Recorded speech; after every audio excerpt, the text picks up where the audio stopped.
గతంలో అంటే ఇంతకుముందు ఆల్రెడీ కట్టినటువంటి ఇల్లు ఏవైనా ఉన్నా వాటిల్ని ఎటువంటి పరిస్థితుల్లో హైడ్రా టచ్ చేయదు. కానీ ఇక మీద అంటే హైడ్రా ఫామ్ అయింది జూలైలో.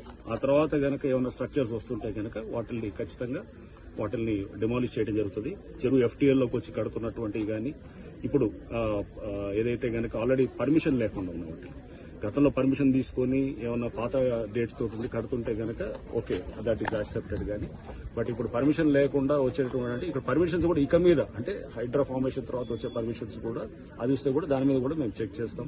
అటువంటి పర్మిషన్స్ కూడా న్యాచురల్ గా ప్రభుత్వం కూడా స్పష్టం చేసింది. పాత పర్మిషన్స్ ఉన్న వాటిని ఆనర్ చేస్తాం, కానీ కొత్తగా పర్మిషన్స్ ఎక్కడ కూడా అది యాక్సెప్ట్ చేయమని చెప్పేసి. సో ప్రభుత్వ పాలసీకి అనుగుణంగా ఈ చెరువులను కాపాడే దీంట్లో మేము డెఫినెట్ గా ఎఫ్టీఎల్ అట్లానే ఎంక్రోచ్మెంట్స్ కాపాడే దిశగా హైడ్రా పనిచేస్తుంది. అండ్ దీంట్లో ముఖ్యంగా ఈ ఎవరైతే పేదవాళ్ళు ఉన్నారో లేకపోతే చిన్నవాళ్ళందరూ కూడా ఆక్యుపై చేస్తున్నారో వాళ్ళని ఎటువంటి పరిస్థితుల్లో డిస్టర్బ్ చేయడం కూడా వాళ్ళకి చెప్పడం జరిగింది. సో దీంట్లో ఎవడన్నా వచ్చి రేపు తప్పుడు ప్రచారం చేసి మీ ఇల్లులంతా కూడా కూలుస్తారంటే దయచేసి నమ్మొద్దని కూడా నేను చెప్తున్నాను. ఆల్రెడీ మీరు ఎప్పుడో కట్టుకునే ఇల్లులు అవి అనాథరైజ్ అయినా ఆథరైజ్ అయినా పర్మిషన్ ఉన్నా పర్మిషన్ లేకున్నా కానీ వాటిని కూలగొట్టదు.